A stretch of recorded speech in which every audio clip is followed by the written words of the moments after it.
It's the Greek god Nike. Let's go and get on our bikey and go for a ridey along the roadie. Hey everybody, it's John Laments here, alongside my good friend and business partner, Mr. Jason Brockman. We're here for another episode of the Big Idea Podcast, where, as always, it is our job to help you get more customers and make more money without working harder. So, without further ado, let's dive straight into this month's episode. Hey everybody, welcome to the October edition of the Big Idea Podcast. It's October already, the nights are drawing in, the fire's been lit already. It's a glorious autumnal time, isn't it? Glorious. It is. So, we're here with another monthly digest of wonderful business growth and marketing goodness for you. Loving it. Okay, so before we get into today's topics, we've got a little bit of an announcement to make that doors are finally open for the 1% Club. We open doors every 3 months. So July was the last time we let people in, and we've been turning people away ever since. But as of now, which it isn't now because we're actually recording this at the end of September, but don't tell anybody because I don't think they'll notice if we don't mention it. But as of right now, as you're listening to this, in October, doors are open unless they're not. Because They last might have time already closed, mightn't they? Well, last time we did this, we sold out in 3 days. Because we have literally only let 12 people in every 90 days. So if you're not one of the first 12, then yeah, you will kind of miss out. But hey, here's an idea. Why not go to bigidea.co.uk/OPCC. OPCC, 1% club, because percent is 2 words. And you will find out if doors are open or not. If they are, fantastic, come on in. We'd love to work with you. 1% Club is our private group mentoring service. As I say, we take on 12 people every 90 days. And we do that for a really good reason, don't we? Well, we do. We want to really get to know those business owners, and we want to get to know how your business works and basically how you need to get and keep new customers. It's the lifeblood of any business. And it's our main focus is actually giving value to those people. I've seen lots of other people do this kind of, every 90 days we open up the doors and they'll let 70 or 80 people in, literally completely uncapped, which is great for their revenue, but it doesn't really mean that they can give value to all of those 70 or 80 people. I'm sure a handful of them will get great value, but there'll be a lot that they don't know. We want to really dig into your business, get to know the nitty-gritty of how you get and keep customers and what you want out of your business, really. We talk about ambitious lifestyle businesses, so we want to know actually, what do you want your business to provide you with? What sort of lifestyle do you actually want out of it? But yeah, so I think these 12 will be the most ambitious in the group, I'm guessing, really, because they want to do something with their business and they want to get to that lifestyle that they went into business for. So we help them get there quicker than they would be on their own. Certainly can. So yeah, head along to bigidea.co.uk/OPCC. Say if doors are open, you can sign up there and then. And if they're not open, you can join the waiting list for the next intake, which will be in January. January 2018, when Christmas will be but of memory. Hopefully. As we're sat here in glorious sunshine, it's like pretty much just the end of summer, isn't it? Cool. So, last month's book of the month was Shoe Dog, wasn't it? We chose Shoe Dog, the memoir of Phil Knight, the founder of Nike. What was your favourite part of the book, mate? The ending. The end? Yeah, when he got into selling shoes. I think the first part of the book, he really didn't sell much in the way of shoes, did he? But towards the end, he got into it a bit. Cool. What was your favourite quote from the book? Oh, I can't do quotes. You've seen my memory. My memory's awful. I don't even remember reading the book. How can I come up with a quote from it? Cool. You haven't read the book, have you? What quotes have you got, John? Have you read the book? What quotes did you take from it? I'm always intrigued by other people's interpretation of the written word. Okay. So much better than mine. Oh, jeez. It was a very interesting book. Very inspirational, actually. Quite different, actually, to a lot of the books that I've read over the rest of this year, because this one's been on my radar for months now. Literally, over the summer, every man and his dog was recommending Shoe Dog. Oh, you've got to read this book. It's one of my top 3 books of all time. It's phenomenal. I thought, wow, you've set the expectation quite high for this one. Wasn't quite what I was expecting. I was expecting real groundbreaking stuff. What I got was actually a really, really interesting story. Phil Knight is a fantastic storyteller. Right. Clearly it helps that he's got some great tales to tell, but in terms of like real business takeaways, well, I'm not really sure it wasn't full of them. Other than I think there's a real case of survivorship bias here, in that Phil Knight lived to tell the tale of how he created the Nike empire, whereby probably if 100 people were to do exactly what he did, 99% of them would literally have failed. They'd be bankrupt. They'd be in prison. I wrote down that my key takeaway from the book was that Shoe Dog is the story of how a man with a crazy idea who can't sell, has a nervous tic, is awful at branding. He didn't actually want to call the company Nike. Okay. His choice was Dimension 6. Oh, not Nike. Much better. No. Nike is the Greek god of victory. Running? Victory, I believe. Yeah. Oh, okay. But yeah, so he hires a bunch of misfits, or butt faces as he calls them, that he is unable to lead. He's not a very good leader. He gets screwed over by his business partners. He gets screwed over by the US government, and somehow ends up building a $16 billion empire. That's pretty good going, isn't it? It is. That's overcoming adversity. It is, and he was very persistent. He refused to give up, refused to take no for an answer. But he went against every principle that you go. Like I say, he hires his mates, some of which have got no experience whatsoever. They're not even very good at what they do. There's a lot of OCD in there. He's unable to lead those people. He is an awful leader. He's not very good at hiring. He hates selling.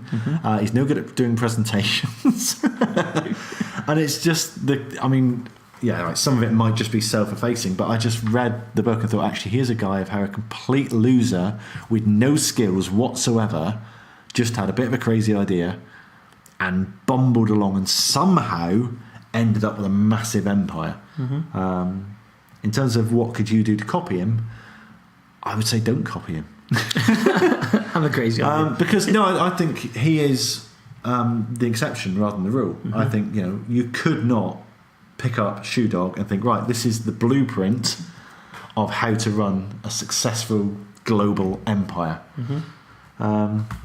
Which I'm hoping next month's book is going to be. Oh, okay. So next month, in fact, this is the announcement for the book, because normally we announce it in ALB first, and then we feed it out to everyone else. But no, we're going to announce it live on the podcast today. We are live in ALB, so hello to everyone in Ambitious Lifestyle Business. Should we do a little drum roll? Yeah. It was a rhetorical question, but Lee, can you get a sound effect on this for a drum roll for when we do the table, really? Yeah. I'll pretend. Ready? And you can start it when in time.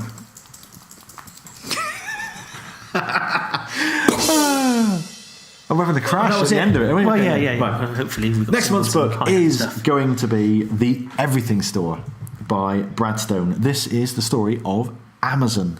Oh, okay.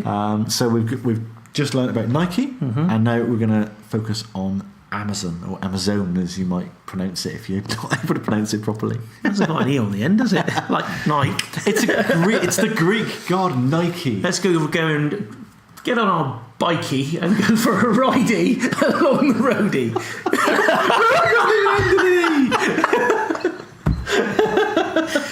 That's how absurd it sounds. Right, moving on. Geez. So yes, we're going to learn about the everything store. Literally, I remember Amazon being a bookstore. Do you remember Amazon being a bookstore? Yes. And then eventually you could buy DVDs from them, and games and books. And now you can buy everything from them. You can literally, pretty much, if it's an item that can be generated and can be sent in the post, then you can buy it on Amazon with one click. And it's a story of basically how they've positioned themselves as, we're always talking about doing one thing and focusing very narrowly on that one thing. And can you imagine, imagine Jeff Bezos sat down with us 20 years ago. Right, I've got this idea for a business. Okay, what are you going to sell? Everything. Books. He started with books. Yeah. But can you imagine him sat there? I'm going to sell everything. Yeah. Well, I think you need to focus. Well, who's your target customer? Well, everyone. Anyone with a smartphone that buys anything. Yeah. Yeah, all right. Yeah, whatever. What's a bloody loser? He ain't got a clue, has he? Mm-hmm. But clearly, again, I think this could be a bit of a survivorship bias in that there's not many people that would have tried to sell everything, and he didn't to begin with. And that's probably the key takeaway from that. So that's next month's book of the month. You've got the whole month of October to read that book. We do a little giveaway, by the way, in ALB.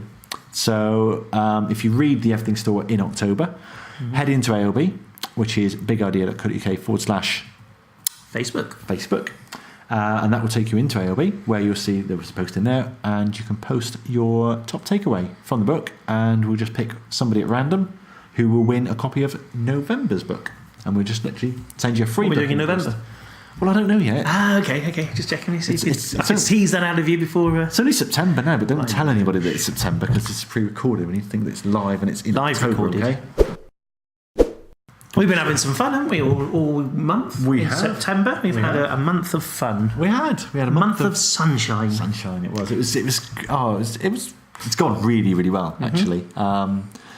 So again, for those that don't know, we did a little challenge in September in the Facebook group whereby we asked people to give us their daily ray of sunshine. So rather than September being that dull month where the days start getting a little bit shorter and it's a little bit grey and the sun isn't as hot and you've got to go back to work and all the horrible stuff happens. We said, the birthdays, just give us a ray of sunshine every day throughout the month of September, and we've done it, haven't we? Because it's the end of September now. September's over and done with. We're in October now, aren't we? Very soon. Yes. If you're watching it live on Facebook at the moment as we record it. Yes. But I think it's been very interesting to see. I would say there's about 20 people who've done it every day without fail. Yep. And really, really good to see people committing to it, because it is very easy to think negatively and actually to work positively and to actually put in the effort to think of things positive when you've had a tough day. And there's believe me, there's been some people in there who've had some really, really tough times. There are, absolutely. But even though they've had it very, very tough, they've still gone on the Facebook group and they've still found a ray of sunshine, something positive in the day. What I'm going to encourage everyone to do is, if you have taken part in the challenge, to go back over the month. Obviously, you not necessarily go through every single thread, but just look at the kind of things that you've posted. So if you've posted 30 different rays of sunshine, kind of categorise them. Mine tend to revolve around food and my children. But sometimes them both together. Yeah, but see what works for you, because those are the things that make you happy. So it's almost like you've got the blueprint for how to be happy, because these are the little things, and there's the old saying, isn't it? The little things are the big things, and these are the things that actually you're going to remember in years to come. Regardless of all the crap that happened to you, you're still going to remember that your kids used to make you smile, or you always remember a nice homemade apple crumble. Yeah. For some people it was travel. Some people it was actually things aren't as bad as I think they were, you know. Do you remember what meeting any the of yours have people? been? No, I mean remembering things again.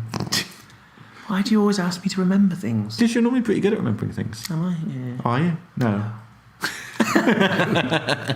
Would you like me to have a look up a past memory I've had? No, don't. No. If you can't remember it, then it's no good, you know. I'll move on to the next one. Okay. Always looking forward, never look back. That's the way. So, yeah, I would encourage everyone who's taking part in the challenge to just keep at it as well. If, you know, just because the challenge has ended doesn't mean that you can go back to thinking negatively all the time. Just keep it going. Yeah. You know, see if we can actually... 30 days is a good length of time, isn't it? Well, it is, change your because habit. the habit becomes a little bit ingrained, a little bit formed then, doesn't it? And if you're a little bit more positive, is that a bad thing? No, not at all. It's good. It's good to look. And I must admit, for the good stuff. I'm automatically thinking about it now. I know we were having a little heart-to-heart and you were looking for the good things, weren't you? So that was very good. Yeah. Yeah, I'm always pulling it out. Yeah, there's always a positivity in there somewhere. And I bet we could use Gritix and come up with people who posted every day, couldn't we, as well? We probably could. Maybe we'll do something for those. Do something with them, couldn't we? That sounds good. We could send them a little, some sunshine in the post. Yes. How does that work? Do we don't know. Do you order that on Amazon? They sell everything on there. But we haven't done that yet. We could do that and then just send it to them, couldn't we? I think we should end the podcast with that today. Right, good. Right, should we move on to the podcast then? What are we going to talk about next? This is what we're doing now. I don't know if you've noticed, but for the last sort of 20 minutes or so, we have actually been doing a podcast. We have? Yeah. That's what this microphone thing is here. Follow up. Following up now? Yes, why not? You moaned last time. Oh, mate, I wanted to get follow-up because I think following up is one of the most key areas which business owners fail miserably on, and it's the key thing which will actually move your business forward faster than it could ever done beforehand. I'm quite passionate about it, and I do give our private group quite a bit of a kicking sometimes about following up and stuff like that. And bless them all, they take it right on the chin and they do follow up. Even if it's 3 months later, they do get round to it, which is great. It is fantastic, but actually, it was too late for that particular 3-monther. But it's so easy. You know, someone sends you an email asking about something, reply to it, and then a few days later, ask them again. You know, they asked you, they want to find out about this information, so tell them about it. Follow up. Phone call, follow up. Email, follow up. Facebook message, follow up. Follow up. Yeah, well, we will say the fortune's in the follow-up, don't we? We do. So how do you ensure that you follow up? How do you make it part of your you process? could put a system in a process, couldn't you? You could have yourself a customer relationship manager, your CRM, you could have that sort of thing, and everybody who contacts you goes into that, and you can set up a follow-up sequence so that you know that actually you're never going to miss coming onto it. You could do that, something quite advanced and quite complicated, or you can just set yourself a to-do list and actually... Monday I'm going to contact this person, Wednesday I'm going to contact them, next Monday I'm going to contact them again, and just set that up as a to-do list if you wanted to do that. There is easy ways of doing it and there's more complicated ways of doing it, and there are ways of making it easier for yourself as well. Yeah. So it's getting it into a process that, you know, actually I've had somebody ask me about a particular product. What do I do when somebody inquires about a product? And this is the sequence that this particular person will go through. Somebody's asked me for a quote. Here's a system that particular person goes through. Somebody has just said hi to me, given me their business card. Here's a system that they kind of go through. Somebody's asked me, I went to a local networking evening the other day. That's Thursday a week ago, whatever it was. And I met 3 different people, and 3 different people I had some input for their businesses, and 3 different people I gave a business card to. One person's come back to me, and I've had further meetings with them, and actually it's all very good. The other 2 didn't bother getting in contact with me, and they didn't have their own business card, so I can't follow up with them. But and actually I probably wouldn't want to, because it would be their reason to get into contact with us. But you know, so there's a 30% or 33% success rate in the follow-up there, and actually they got 100% success rate because they're now working with us. So, it's just something which you really got to do. You really have to do. And why do you think people do if you say you're going to follow up, do it as well. So, you know, I'll get that to you, or I'll drop you an email, or I'll give you a call, or just do it. Do what you say you're going to do. Yeah. I mean, I think I mentioned it in the book about, you know, just do what you say you're going to do is probably the secret source to success for most business owners. You know, here's your quote. I'll give you a ring in a few days. How many times have I heard that and never get a phone call? Yeah. You know, or you submit a lead on a website. You know, oh cool, someone will get back to you. Nope, never heard a thing. Hire an exhibition stand. take business cards off people or have quote filled out with people and never get back to them. Yep. I'm still waiting for my Jaguar test Still waiting for your drive. Jaguar. How long has that been? That was May, so that's 5 months. Excellent. Any chance of that, do you think? I don't think so. They sent me an email about a month ago promoting a completely different car for the one I wanted a test drive that they promised me a test drive. I mean, they filled in a form. Perhaps they Perhaps they pre-excluded you. Did I mention the eggs last time? Eggs. Yeah, so it was the same. Same show. It was the same show. Yeah, so I filled in the form for a test drive for a Jaguar, which I got like tumbleweed for, and then I remember so this would have been like possibly the June podcast or something like that. It was around about June, May or June, and I was really enthusing about this eggs. So it was a butcher. And they were giving away free eggs. They were doing eggs as like lead bait, basically. It's kind of like fill in a form, and it was in conjunction with a holiday company. So win, a week or a fortnight in a caravan holiday somewhere in Devon. Fill in this form, and you get a free half a dozen eggs. Perfect. I was absolutely enthusing about them because they were really, really good. They had people there on the stands. Do you want free eggs? Do you want to give away free eggs? They could have been a little bit better at selling, but basic premise, they were giving something away in exchange for an email address. Fantastic. How many emails have I had from them since? Oh. I'll give you a clue. It's somewhere between 0 and 0. Ooh. So they've actually paid for my email address. Whereas the Jaguar, they took on a stand, they took their sales staff there, they drove the cars there, they had a very prominent stand. But the butchers, actually, yes, they had a stand, they paid for their staff to be there, and they actually gave me eggs in exchange for the email address that they had no intention of actually using. Oh, because you said you bigged that up. You did. I did. I don't remember. It's really half a dozen eggs into I don't know whatever it was, £300 a month or something, wasn't it? Or £300 a year. That was a subscription model. That's right. Yeah. But they didn't follow it through, and they didn't do that. No, not at all. Not at all. And it's like, why would you do that? You've got such goodwill built up there by do you want some free eggs? Fantastic. And then they just completely killed that by not following up. Now, what happens now? If it gets to January, standard time for booking holidays for the following year, and they finally send me an email, what happened? Is that sufficient follow-up to think, right, we had this guy give us his email address back in May, it's only been kind of 7 or 8 months, let's send him an email. He's bound to remember who we are, and he's probably looking to book holiday now, and we're going to be the first people he thinks of, because, he had eggs off us, didn't he? Just because that was 8 months ago, and they've not. But you haven't forgotten them, in fairness. No, but I would if I got an email off them, I would go, "Oh, who are these coming? Oh, I remember those. Have I got some news for you guys?" That's the thing. So if you're listening to this and you're from whatever that butcher was called, or the holiday company that they were sharing the leads with, or you're from Jaguar in Exeter, please do. Or from Plymouth Copthorne.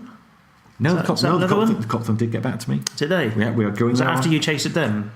No, they for some reason chased them. Chases. You're very good at the pronunciations today, aren't Thank you very much. That's why you're a professional podcaster. It is.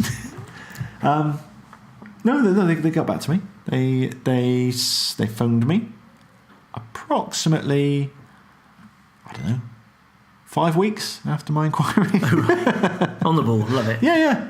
It's kind of, who the hell is this? Copthorne. Oh, hello. Oh, well, it's lovely to speak to you. So it doesn't matter how long necessarily after the event. Have you been busy? Oh, dear. So follow up. So do it. Or go bust, because that's the option, really. I think, to be honest with you, it's you won't grow if you don't follow up. Follow up or give up. That's it. That's your gem for today, is it? I think it might be. Cool. Okay, so we had a question the other day from one of our 1%ers. He said, "What's your top 3 strategies for getting new customers?" Yes, and you wrote it all into one, didn't you? Because I did. It was a little gem. It was, because I thought, well, there's hundreds of strategies that you could use. I could say to you, right, the answer is you need to do Facebook Messenger ads via a retargeting strategy based on scraping the emails off LinkedIn. But that isn't necessarily the best strategy for you, or for you, or for you, or even for me. It's just that's the first strategy that popped into my head at the moment, or it's the strategy that I've used most recently, so it's not necessarily the best one. So the best strategy, and I'm going to really, really generalise or overgeneralise this now and say, look, it comes down to one strategy, 3 legs to it. So I've got the 3 in there. I'm at least comfortable there. So number 1 is build a list. For the audio podcast listeners, Jason is making some kind of box building my list thing. You're building it. We're doing higher and higher, bigger and bigger. You're going like ghost there, are you? Yeah. Oh my love. Sorry,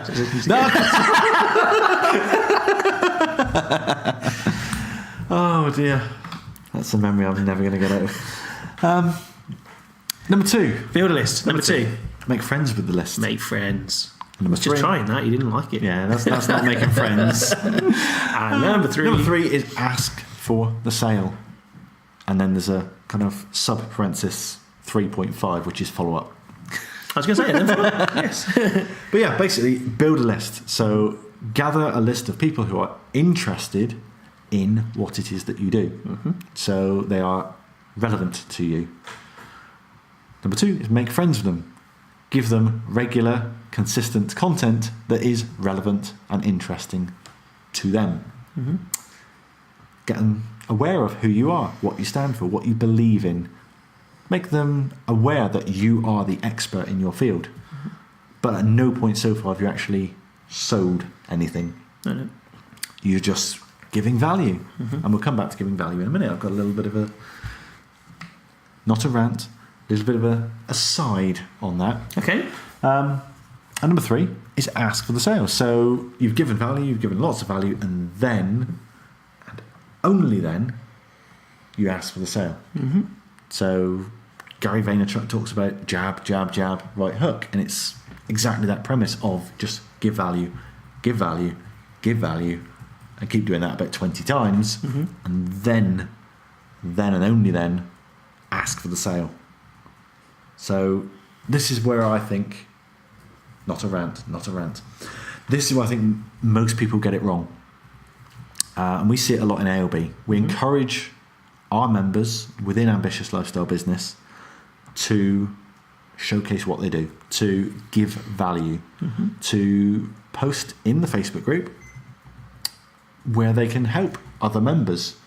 So, what insights have you got? What lessons do you have to impart on others that is of value to them? Are you a better copywriter than anyone else? Have you found out a strategy on Facebook Messenger ads that works really, really well? Are you the king of video? Great. Showcase your talents. But what most people do is they just come and say, this is what I sell, go and buy my stuff now, here's a link. And they're not giving enough value. Or any. Well, some people are giving a little value. And there was an example in there the other day. Someone did a really, really good post, and it was insightful, it was useful.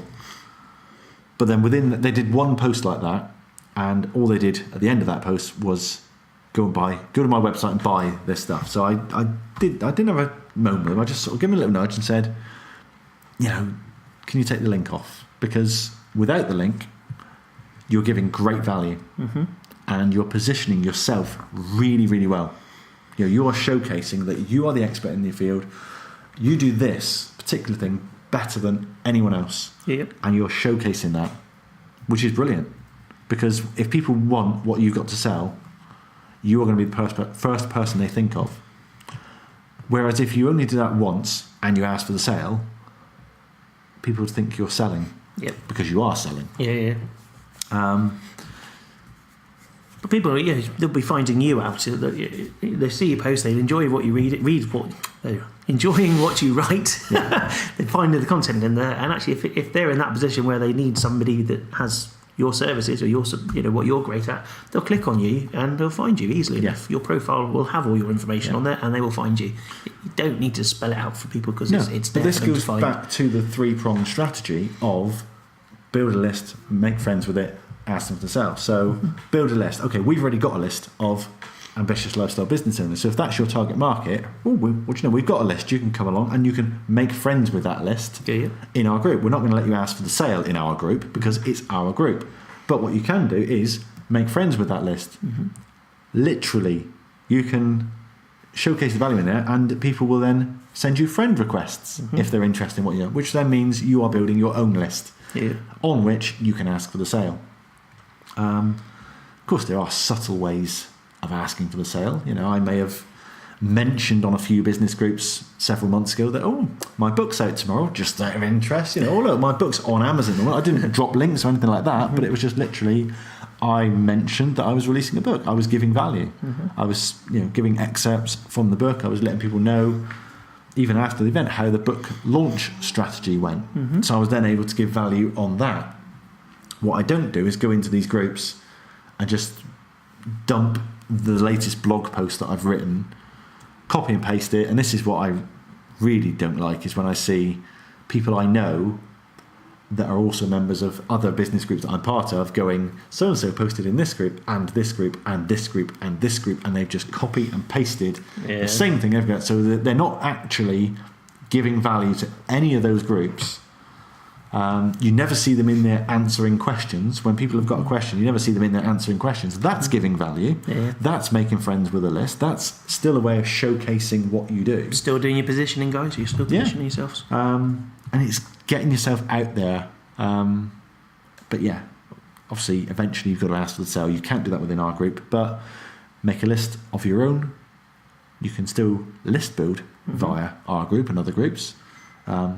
In a covert way, but the best way to do it, and the best way for anything, is to just give value all the time, more than you do. We did a masterclass session for the 1%ers this morning, and we gave an example of one of the guys on there, didn't we? And it was like, well, how much value was he giving? It was like 15 posts a day, and it was just constant. Here's a video, here's a recipe, here's an interview I did with The Guardian, here's a video I did with Mo Farah, and it's like amazing. It was just literally, here's everything I do for free.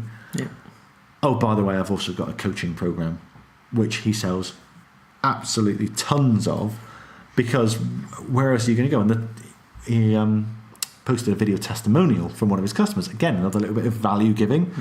But this testimonial said, well, I saw the YouTube videos and I watched all the recipes, and I thought, well, so she actually told you, well, I've digested all the free content. I took the value first, and then I felt that I owed him, because I've taken the value. I've seen the benefit of what he does.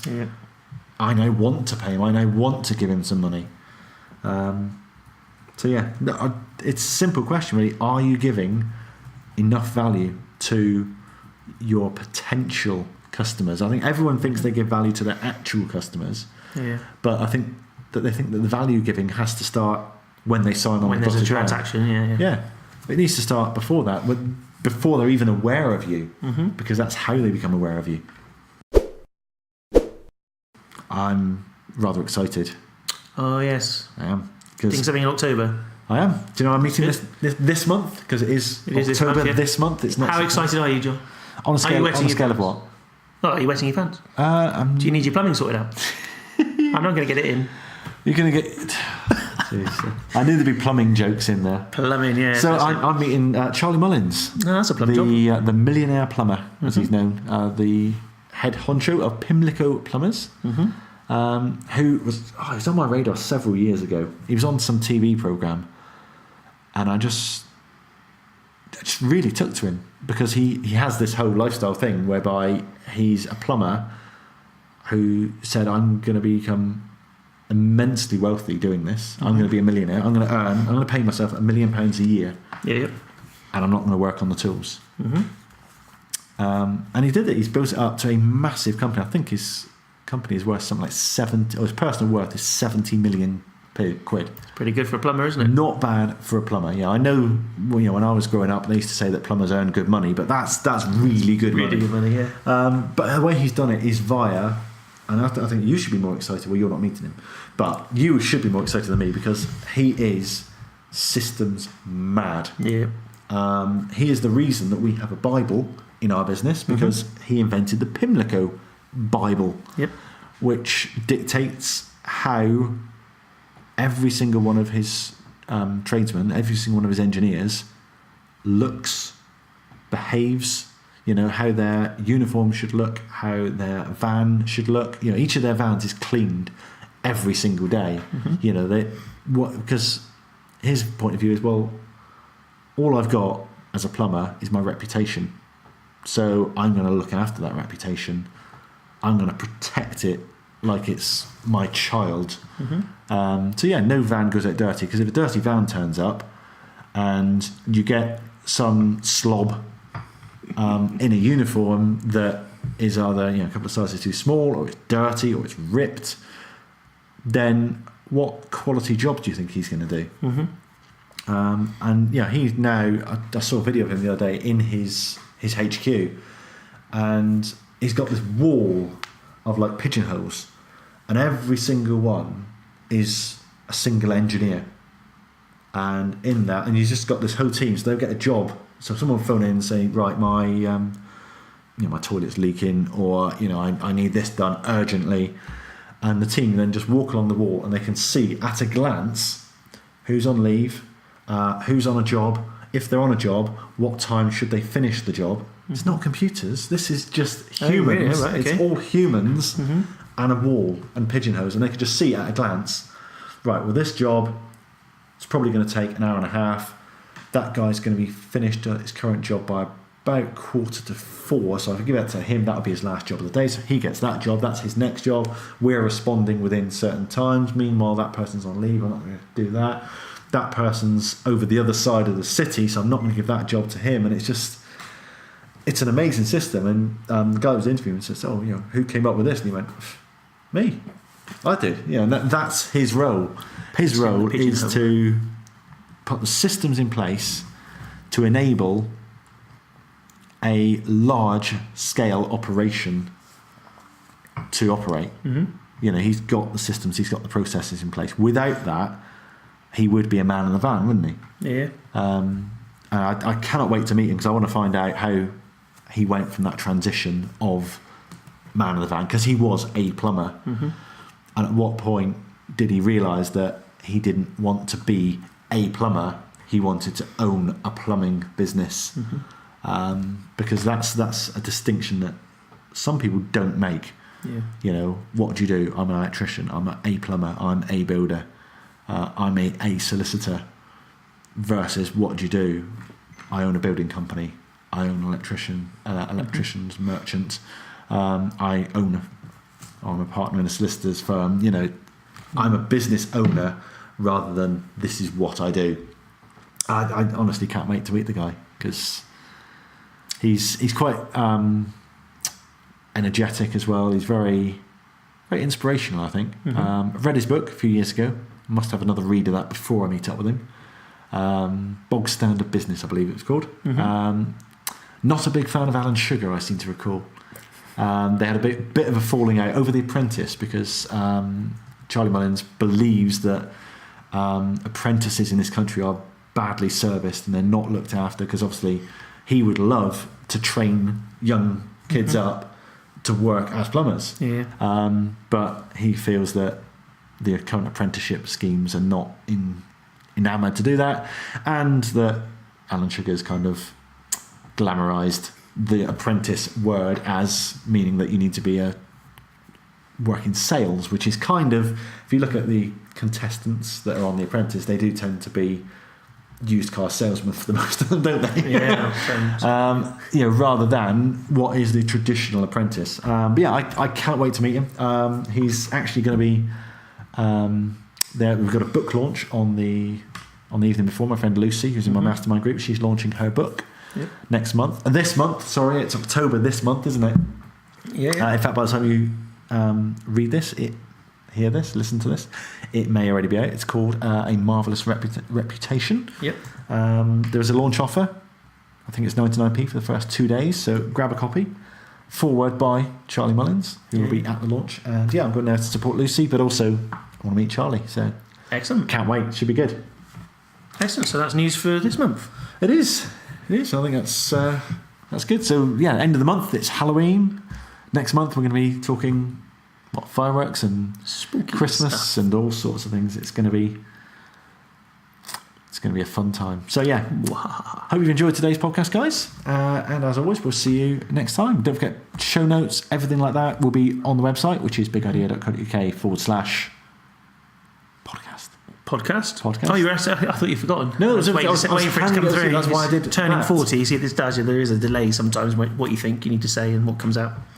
Dear. As long as I don't get this bad, it'll be fine. bigadea.co.uk/podcast. And as always, you can always join the Facebook group, which is bigadea.co.uk/Facebook. Well done. We'll see you next month, guys.